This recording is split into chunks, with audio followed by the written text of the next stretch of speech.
Salut à tous et bienvenue dans cette nouvelle vidéo.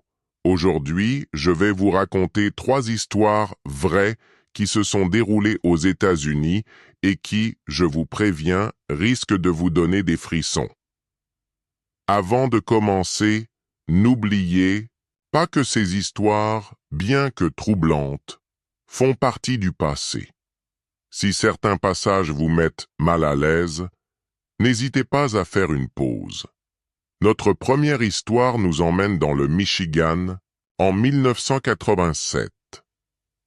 La famille Johnson venait d'emménager dans une charmante maison victorienne à Détroit.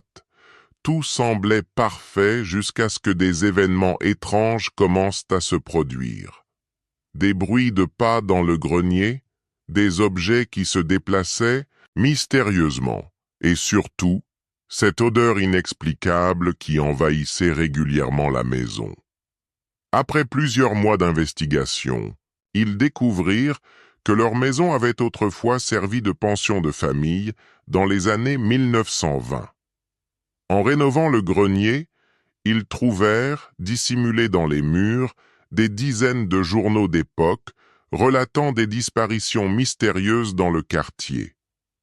La police, alertée, mena une enquête approfondie qui révéla que l'ancien propriétaire collectionnait des objets appartenant à ses pensionnaires disparus. La deuxième histoire nous transporte en Californie.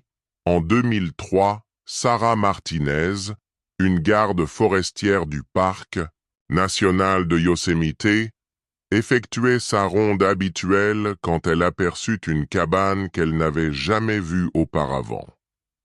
Intriguée, elle s'approcha et découvrit que la structure semblait avoir été construite récemment, mais de façon très rudimentaire. À l'intérieur, elle trouva un journal intime détaillant les observations d'une personne qui vivait secrètement dans le parc depuis plus de 15 ans, surveillant les randonneurs à leur insu. Le plus troublant, cette personne avait cartographié tous les coins isolés du parc et noté les habitudes des gardes forestiers.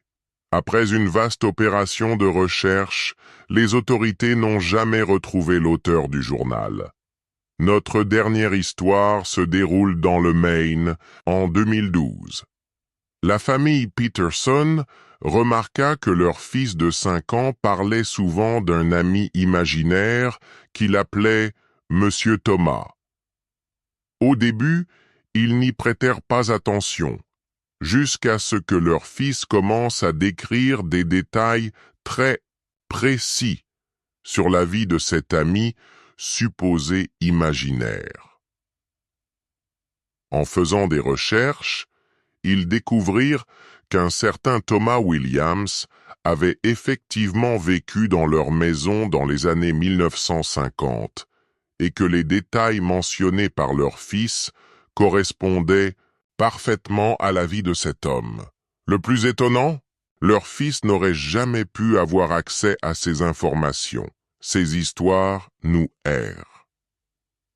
Elles nous montrent aussi l'importance de rester vigilants et d'être à l'écoute de notre intuition. Appelle que parfois, la réalité dépasse la fiction. Si vous avez apprécié ces histoires, n'hésitez pas à laisser un pouce bleu et à vous abonner à la chaîne pour ne manquer aucune nouvelle vidéo. Partagez dans les commentaires vos propres expériences mystérieuses. J'adore lire vos témoignages. Merci d'avoir regardé jusqu'au bout. Prenez soin de vous et on se retrouve très bientôt pour de nouvelles histoires fascinantes.